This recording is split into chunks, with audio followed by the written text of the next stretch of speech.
Hey guys, welcome back to my channel. My name's Kim. Today is the 9th of September and this is a very late start to my Becca's Bookoplathon stroke TBR Trail vlog.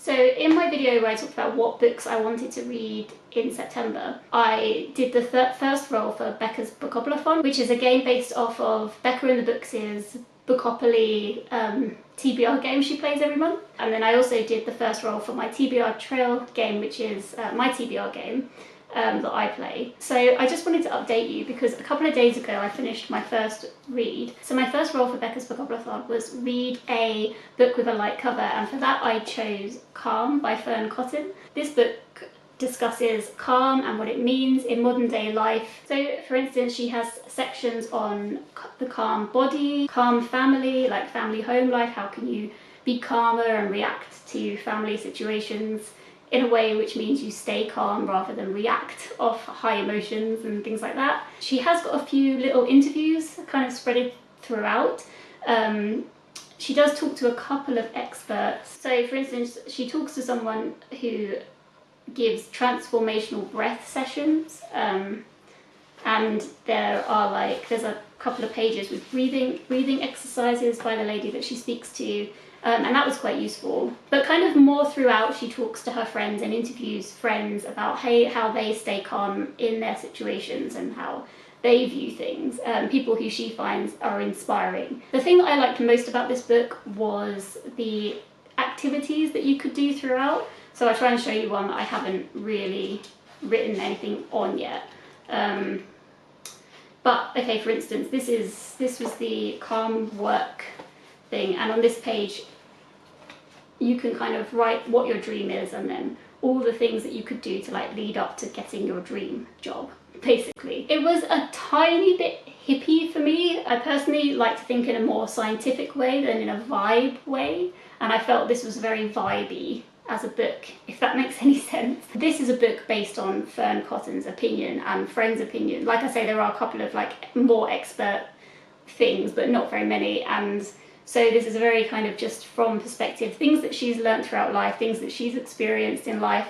And it's kind of a book that you can try and connect to, just on like a human level, which was nice. Although we did have circumstances in common a little bit. Obviously Fern Cotton's lifestyle, she was a radio presenter and she's like a TV presenter and she runs all these big festivals and things, so you can't quite relate in that way to her, obviously. And also she's a mum and she talks a lot about being a mum and what that means for her and everything.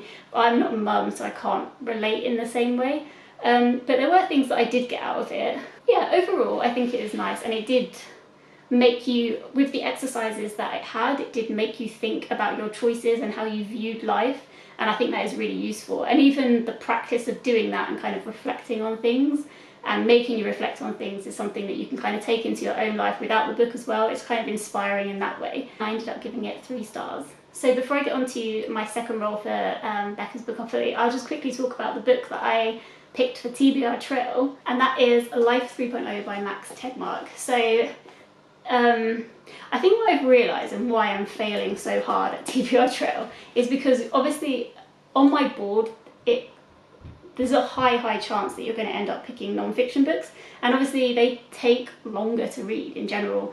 I think it obviously depends on what the non-fiction book it is, because obviously Calm is a non-fiction book and that was a fairly quick read. Yeah, so I feel this is why I'm failing. I might tweak the game a little bit so I can get more fiction books on my TBR, and then I might actually start being successful at completing the game. Anyway, that aside, this book is about artificial intelligence, and it's discussing the future of kind of artificial intelligence and what it could mean for society as a whole. So far it's really interesting. I'm on page 86 at the moment, so I'm not like masses of the way through. But it is really interesting. So the first chapter kind of speaks about the industry, the AI industry as a whole. It kind of gives you definitions of words and explains them in detail so that when you read the rest of the book you have kind of a solid understanding of what those words mean and what Max means. And it kind of speaks about controversies that happen and arguments that happen over AI. Sometimes are down to the fact that if one person says intelligence, they mean this thing, but the person they're arguing with is defining intelligence in a different way, and so people clash. So he just kind of like clears the air and makes sure everybody's on the same page. And I feel like the first chapter was very good for beginners in AI, and for people who don't work in the field, people who aren't engineers and scientists. I felt that it was good. The second chapter is a bit different. It's called Matter Turns Intelligent. Its main kind of things that are discussed are what is intelligence, what is memory, what is computation, and what is learning. And it was really interesting, but I did find parts of it were difficult to grasp. Most of it was very easily graspable. It was just a few things were a bit, I found difficult to get my head around. He does kind of point out bits like, don't worry if you don't understand this, this is for people who really want to like grasp the more details. But like just things like this picture here was a little bit confusing. But I'm finding it so fascinating, and I will go more into detail about what is actually discussed when I finish it. But yeah, I'm finding it really, really, really interesting. And just thinking about the concept of memory and learning and intelligence and stuff is fascinating. So yeah, so far really enjoying this, but I will be carrying on with it into September, which means that I'm not on track to completing 4 books of TBR Trail, which means that I'll be on a book buying ban in October, so I'm not too happy about that. I might try and accelerate this a little bit before I pick up the next book for Becca's Bookoplathon. So after I finished Calm by Fern Cotton, I did my second roll for Becca's Bookopoly, so I will show you the roll now. So time for roll 2 of Becca's Bookopoly. I changed from the chick to the star because the chick was falling apart. So we ended on light cover here for my first roll. So I'm going to roll again. If I get a double, then I'm going to have to roll again straight away, and then I have to read like 2 books instead of 1 until I get to do my third roll, well, third stroke fourth roll. Okay, so here we go. That didn't go well. Okay, so I just threw them and they went flying across the floor, but I got a 1 and I got a 3. So it's 1, 2, 3, 4, and I've got POC Rep. So I ended up getting POC Rep, which is a book with person of colour representation. And I ended up choosing, actually, in my September Reads video, I said I really wanted to get to this month because my dad lent it to me, and this fits this prompt. It seems like I completely set this up when I didn't. And it's To Serve with Love by E.R. Braithwaite. And when I've been reading a bit about this, this is about a gentleman from British Guiana, I think it's pronounced. It's spelt differently when it was a British colony to the country that it is now, but it's a country in South America. This is an autobiographical novel, so it's based on his own life. And I've only read the introduction so far, but I feel that it's going to be really quite an emotional read already. I never get introductions for books because they kind of give the story away. So I don't know, like, what do you guys do? Do you read the introduction before you read a classic, or do you read the classic and then read the introduction so that you kind of already know the story? Because I always find them weird that they kind of just tell you what's going to happen and then their own thoughts on it. With a story like this, I don't think it really matters, especially when it's like based on a real life. But yeah, it's just interesting to me. Do you guys read introductions or not? So anyway, I'm looking forward to this one. It's pretty short. It's like I don't know what constitutes a novella, but it's like 180 pages. So that's my updates for now. Hopefully I'll be doing another roll soon. And I will check in then. Hey everyone, so today is the 18th of September, so we're a little over halfway through the month now, and I've only finished 1 other book, and that was To Serve with Love by E.R. Braithwaite. So before I go into the details of this book, I will say that I did enjoy it, but it was written in 1959, so there are quite problematic elements to it by today's standards. For instance, throughout the book he talks a lot about the bodies of women that he either works with or sees in society, or even his students as well, which wouldn't be written about today in this way. There is a fair bit of body shaming in here, and the way that he talks to some of his students at times is quite shocking. He says a few things to the girls which I didn't like. And which probably anybody by today's standards wouldn't like either. Anyway, to sum up, if you read this book, there will be some things that are problematic. within it. This book is autobiographical novel, so I'm not sure if that means everything in it is exactly how it happened, or if there are some exaggerated parts of the story, or if people have been invented, or if it is just a straight retelling of his own life in novel form. I think it's the latter, but I'm not 100% sure on that.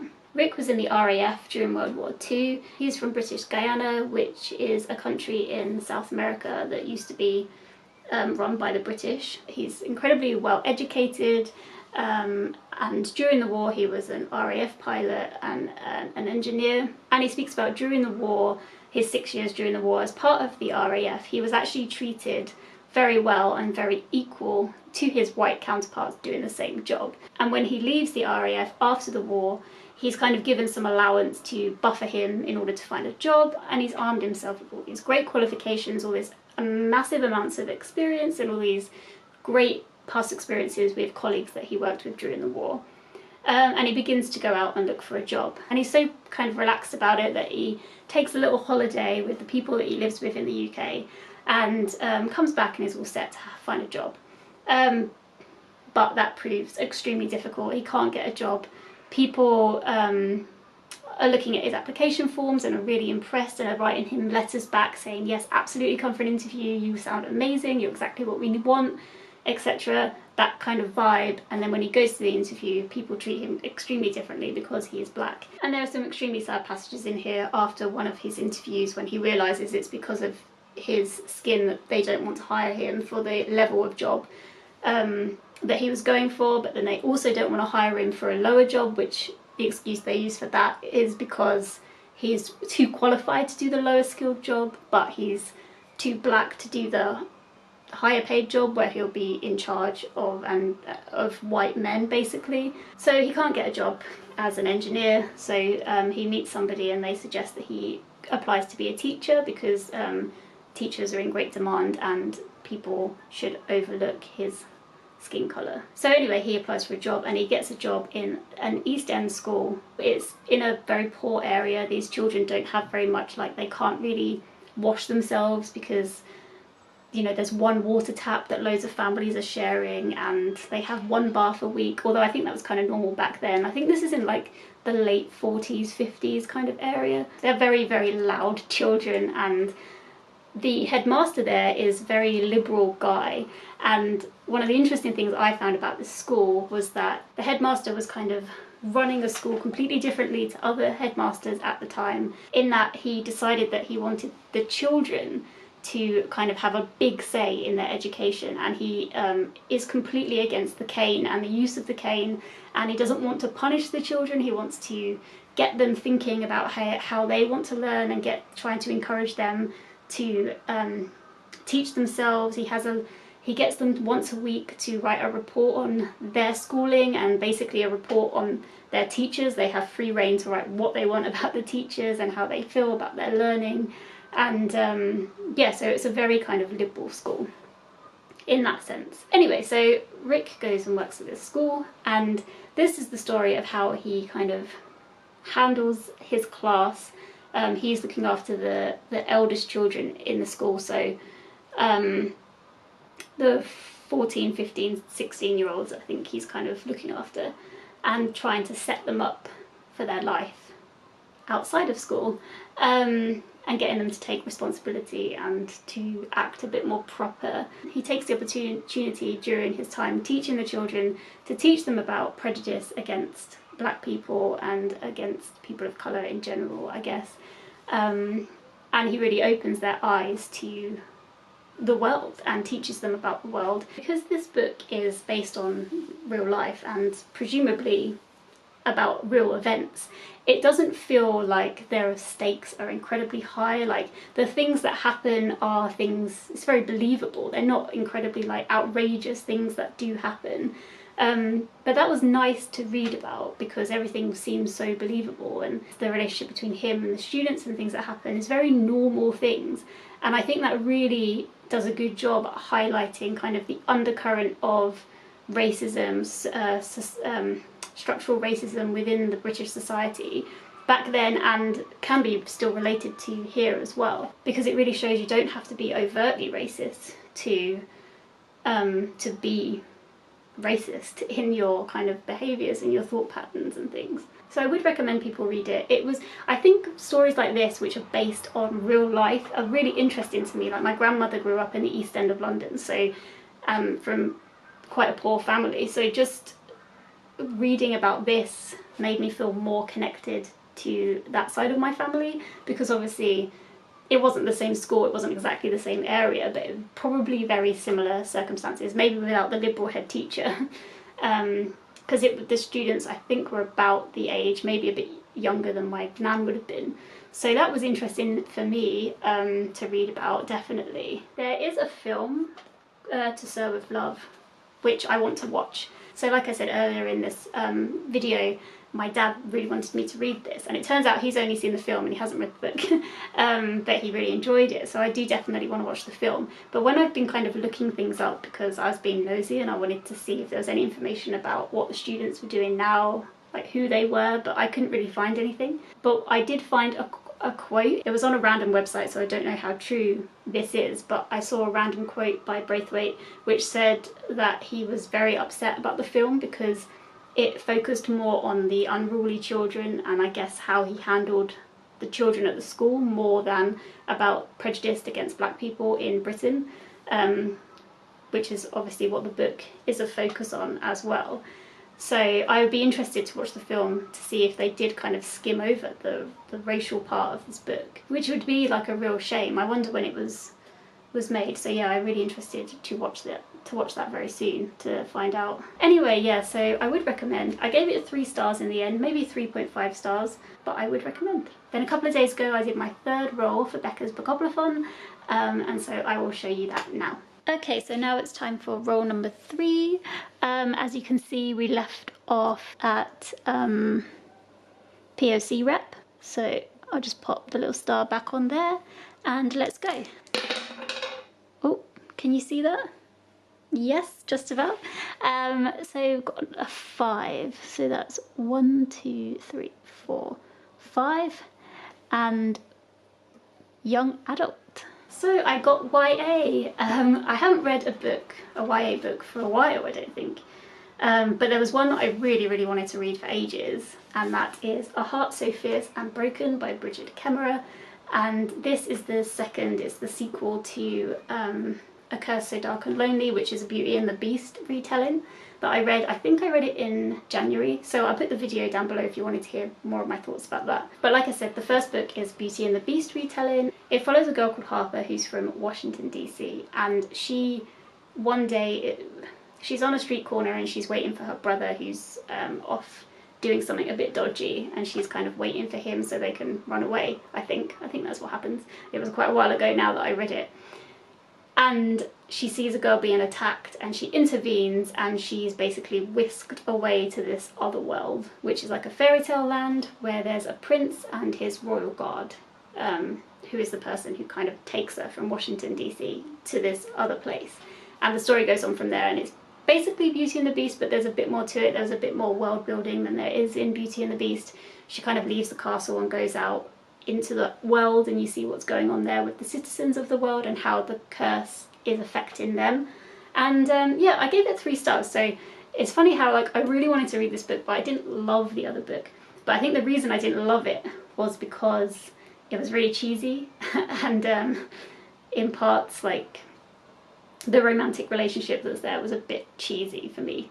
That's what I remember the most about it. But having said that, I read it really quick and I really enjoyed it. So I've been waiting for ages to have a chance to pick this one up. This one actually follows 2 different characters. So in the last one you followed Harper, the girl from Washington, and then you also follow Prince Ren, who's the guy who's the prince with the curse on him. One of the characters that you follow the perspective of is in the last book, and he is one of my favourite characters, so I'm really excited to read from his point of view and just to see where this goes. Now they've kind of left the Beauty and the Beast storyline, I have no idea what's going to happen. So TBR Trail, I'm still reading Life 3.0, still really enjoying it, but haven't finished it yet. So if I do another roll for TBR Trail, that's going to be in my next video, definitely. Yeah, I've kind of decided that with Becca's Bookoplathon, I really want to try and read at least 4 books for that this month. So this will be the third one, so that only means one more after that, and then I've won it on my standards. 4 rolls, I think that's fine. Because I also have the goal to read 4 books from TBR Trail, so I feel like it's quite fitting to try and do that for Becca's Bookoplathon.